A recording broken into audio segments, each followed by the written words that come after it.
Yes, we're about to go to the St. Patrick Church for the Mass. Here and there is no Mrs. Philomena Akono Okechukwu. A na-ebupute odogwu nwanyị odozi obodo ka ọ banye moto ebe a ya akara ụka.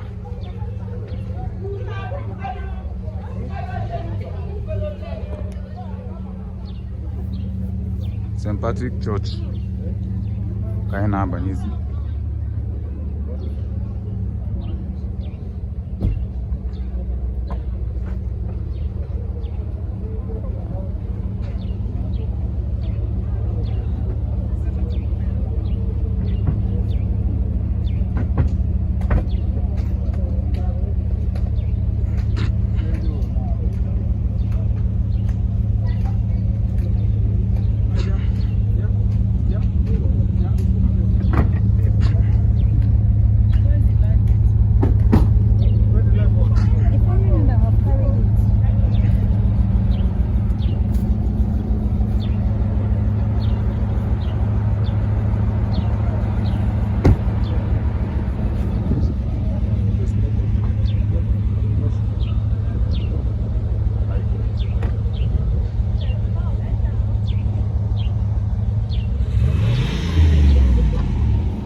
I can get anywhere.